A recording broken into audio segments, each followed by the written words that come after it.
Монгол Улсын боловсролын их сургууль. За сайн байцгаана уу? Өнөөдөр би та бүхэндээ Чингис хааны Монголын түүхэнд гүйцэтгэсэн үүрэг сэдвээр хичээл орох болно. За тэгээд энэ сэдвийн хүрээнд хэдүүлээ Чингис хааны яг Монголын төрд ямар үүрэг гүйцэтгэсэн, ямар гавьяа байгуулсан талаар мэднэ. За тэгээд хичээлдээ орцгоё. Тэгээд Монголын түүхэнд болохоор Чингис хааны гүйцэтгэсэн үүрэг бол асар их гэж үздэг. За тэрээр одоогийн Хинтээ аймгийн Онон мөрний Дэлгэн болдог гэдэг газар 1162 оны 5 сарын 31-ний өдөр төрсэн хүн байдаг. За тэгээд Тэмүүж өсөн тойрнож одоо эцгийнхээ хуучин анд болох Хэрээдийн Тойрол хаан болон Баян нөхөр Жадран овгийн Жамхан нэртэй хүчээр нэгтгэн одоо хамаг Монголын ханилхийг сэргээсэн гэдэг одоо бас нэг түүхэн судалгаа байдаг. Чингис хаан бол агвайх жанжин мөн гэж үзэгддэг хүн мэдээж. Тэгээд тухайн цаг үеийн одоо үеэсээ хитийдсэн буюу хэтрүүлсэн одоо нэн чадварлаг одоо цэргүүдийг бэлтгэж айрын зохион байгуулсан байдаг. За 10 одоо өрхөөс татсан 10 цэргээс бүрдсэн арвт. За тэгээд арвт бүрийн цэрэг нийлсэн 100-т 10 зуутын цэргээс тэрлэх мянгат 10 мянгатын цэрэг бүхий түнт буюу арвт мянгат түнтийн зохион байгуулалтыг бий болгосон хүн. За тал хээрийн нүүдэлчдийн эртний уламжлалт байлдааны хамгийн шилдэг чадварыг өвлөн авч за тэгээд тэдгээрийг одоо айрамдаа одоо зааж сургаж хамгийн шилдэг айрмыг бий болгосон гэж үздэг. За тэгээд Чингис хааны цэргийн эрдэм ухаан нь бол ашигтай байрлалаас төрүүлж гинтийн цохилт өгж байлдааны санаачлагыг гартаа хатгах одоо зохион байгуулалттай байсан. За тэгээд энэ нь болохоор бас амжилттай байдаг нь одоо тодорхой болсон.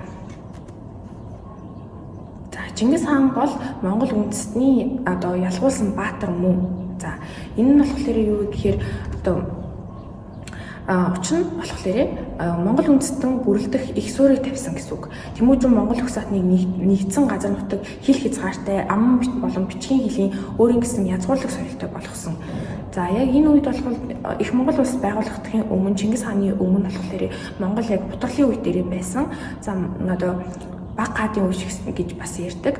Одоо түүхэнд бол удаан хаан ширээнд одоо суудаг хүн ховор тэгээд дээрэс нь их мэдлийн төлөө тэмцэл маш ихээр байсан. За тэгээд түүгээр ч одоо дамжуулаад их мэдлийн тэмцэл маш өндөр байсан учраас одоо газар нутаг нь хагархай, бутархай, аймаг сумдууд маш олон хуваагдсан байсныг нэгтгэсэн гэсэн үг.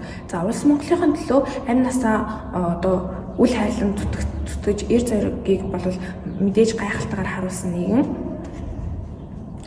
За дараагийн одоо Монголын түүхэнд гүйцэтгэсэн үүргийн хувьд болохоор Чингис хааны Монголын түүхэнд гүйцэтгэсэн үүрэг бол одоо ялчгүй хамгийн гол зүйл бол мэдээж аян дайн байсан. За Чингис хаан Монгол турхныг нэгдсэний дараа шууд мандсан одоо Тангууд улстай хил залгах болсон. За Чингис хаан Монгол тулгар улсыг байгуулахын өмнөх одоо 1205 ба дараа нь 1207 онд 2 удаа Тангуудыг товтлсон бөгөөд бүрэн эзлэн авах одоо зорилго тавиагүй байсан. Харин хүчийг нь сулруулж одоо эд адгуурс хүн хүчийг нь олцлон авч хүчээ зузаатгах зорилготой байсан. Харин 1209 онд 3 дахь удаага товтлсон. Монголын цэрэг 2 сар гаруй байлцсны эцэст Тангуудын нийслэлд очих замыг нээсэн байдаг. За тэгээд 1209 оны 10 дугаар сард одоо Чингис хаан цэргээ авч Тангуудын нийслэл Эргэн хотыг чиглэлээр нь дэвшилт хийсэн. За ингэж давшихтаа хатан голын харшлагыг эвдэн нурааж мөрний усыг хотод оруулах бодлого баримталж улмаар хотыг бүслэн авснаас арга буюу Тангууд улсын хаан бууж одоо өгч одоо найрамдлын гэрээ байгуулсан байдаг. Ийхүү одоо Тангууд улсыг товтолж эзлэн авсан байдаг. Ийхүү Тангууд улсыг одоо эзлэн авч Алтан улсад товтлох төшөж газартай болсон гэсэн үг. Тангууд улсыг эзэлж авснаар дараа нь одоо Алтан улсыг эзлэх одоо гүүрийг өөртөө бий болгосон гэсэн үг. За нөгөө талаар Монголын цэргүүд хоцорон газрыг товтлох бэлтгэл сургууль болж өгсөн.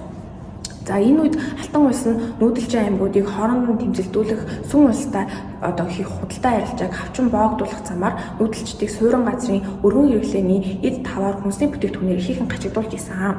Түүнчлэн Юан улсын сударт дурдсанаар бол одоо Монголч одоо жил бүр Алтан улсад 1000 лан алтаар алт барьж одоо тухай алт барьдаг гэсэн тухай одоо тэмдэглэсэн байдаг. Эдгээр шалтгаанаас хамааран Чингис хаан Алтан улстай байлцсан байдаг. Алтан улсын яг одоо гол зорилго нь болохоор одоо бараа таваар одоо идэж уух юмар нь тутааж гачигдуулж исэн. Харин энэний эцэс Чингис хаан одоо Алтан улс руу товтлсон. За тэгээд дараагийн одоо Чингис хааны гүйцэтгэсэн үүргийн хувьд бол Дундад Азийг байлт эзэлсэн байгаа. За За Чингис хааны цэрэгт бут цохигдсон 8-ны Таян хааны хүү Хүчүлэг 1212 онд баруун зүг зүхтан Хар Киданд очиж хоризмын шахтай холбоо тогтоожсэн. За тэгээд Хүчүлэг өөрийн буддын шашныг шүтдэг Хар Киданы хүн амын ихийг нь лам шашинтай учир хоорондоо ихээхэн зөрчил тэмцэлтэй байсныг Чингис хаан ашиглаж 1218 онд Зэв жанжнаар удирдуулсан 2 түмэн цэргийг илгээж Хар Киданыг эзлэн авсан байдаг. Ийхүү Хар Кидан буюу баруун Лео улсын эзэлснээр одоогийн Дорнод Туркестан, Дундад Азийн зарим нутаг бол Монгол улсад хамаарч Монгол улсын мэдэлд орсон гэсэн үг. За тэгээ Чингис хааны явуулсан хүмүүсийг хоризмын татар гэдэг хотод очиход хотын дарга нь Мухаммедд эдгээр хүмүүсийг тагнуул гэж танилцуулсны улмаас асуудлыг наривчлан хинөө үзэхгүйгээр цаазалсан байдаг. Энэ хэрэг явдлаас болж Чингис хаан Дундад Азид шууд нэвтрүү орох нэг шалтгаан нь болж өгсөн. Гэвч Чингис хаан дайран товтлолгүй дахин илж явуулж Мухаммедийг бурууга хүлээхийг шаардаад дагалдаж явсан хоёр Монголыг нь алж Турк Угсааны ахлагчийн сахлыг тайрах зэргээр доромжилсан байдаг. За ийхүү Чингис хаан товтлохоос өөр аргагүй болж 1219 онд Чингис хаан өөрийн биеэр цэрэг авч хоризм улстай байлгаар хөдөлсөн. 1219 оны намар Монгол цэрэг хоризмын нутагт цөмрөө орж Отроор хотыг бүсэлсэн байдаг. За Отроор хотынхон 5 сарын турш баатарлагаар хотоо хамгаалсан боловч арга буюу хүчин дутагдсан байдаг. 1220 оны 2 дугаар сарын эцээр Монгол цэрэг Бухар хотод хүрэлцэн очсон. За энэ үед Бухар хотын 2 түмэн цэрэг хамгаалж исэн. Монгол цэрэг 4 талаас бүслэн тавшиж байлдаж 3 өдөр болоход хотын цэргийг захирч байсан. Инааж цугтснаар хотын лам нар баячууд бууж үжилсэн.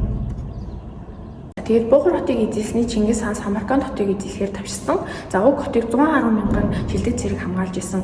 За тэгээд Монгол цэрэг 5 өдөр ширүүндээ хийсний эцэст Самаркандыг эзлэн авч эд баялагийг дээрэмдэн 3 түмэн урчуудыг болгосон. Монголын цэрэг хоризмын нийслэл ургийн хотын эзлэхээр цагаатай зүчийн цэрэг орж ирсэн ба тэр хоёрын дунд хагарал гарч баггүй хохирол үзэж 6 сарын турш хотыг эзэлж авч чадахгүй байхад нь өгөөдөө их цэргийг ирүүлсэн байдаг.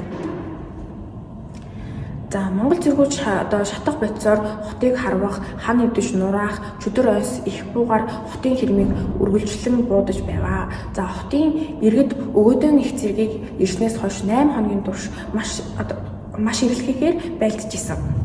Ургийн хотыг дайрахад 50 мянган цэрэг орсон бөгөөд 200 мянган гар урчуудыг баривчлан Монгол газар илгээж хотын хүн хөнөөж хотыг асар ихээр сүйтгэсэн байдаг. За дараагийн Чингис хааны гүйцэтгэсэн үүргийн хувьд болохоор Чингисийн хамгийн сүүлчийн аяндаа буюу 1225-аас 1227 оныг хамарна. За Чингис хаан 7 жил Дундад Азид хийсэн аян дайныхаа дараа тангуудыг дайлаар морцсон. За Чингис хаан тангууд улс руу товтлсон гол шалтгаан нь болохоор хоризмыг байлдан агуулах үеэр тангуудыг баруун гар болон байлдахыг тушаахад тангуудын эзэн эс зөвшөөрсөн байдаг. За тэгээд түүний дүү Ашаа хабаа хүч хүрэхгүй болбоос хаанд юунд болвоо хэмээн цэрэг гарган туслахаас татгалцсан.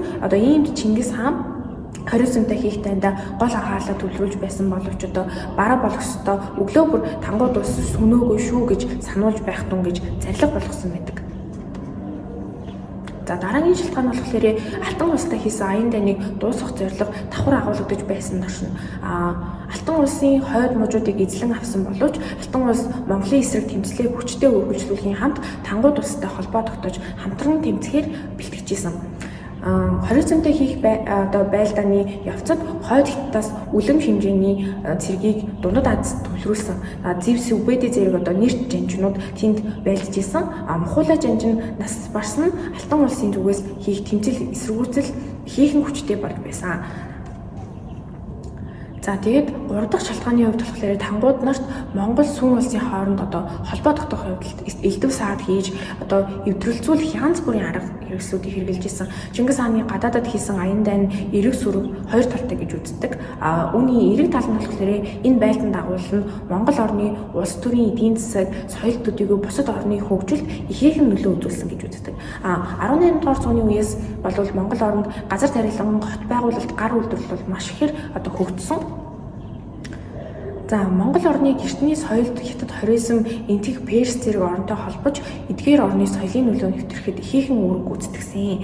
За Монголын төр ёсны уламжлалыг бий болгож цэргийн зэвсэг байлдах ур чадварыг дээшлүүлэх, цэргийн хатуу сахилга батыг бий болгоход ихээхэн үүрэг гүйцэтгсэн хүн. За энэ хичээлийн хүрээнд хэдүүлээ бүгдээрээ одоо Чингис хааны Монголын төрд гүйцэтгсэн гол үүргүүдийг дурдлаа. Мэдээж энэ асар их 100 жилийн түүхийг бол 5-8 минутанд хүргэн гэдэг бол боломжгүй зүйл. Гэхдээ та бүхэн энэ хичээлээс багж болох мэдлэгийг олсон байхаа гэж найдаж байна.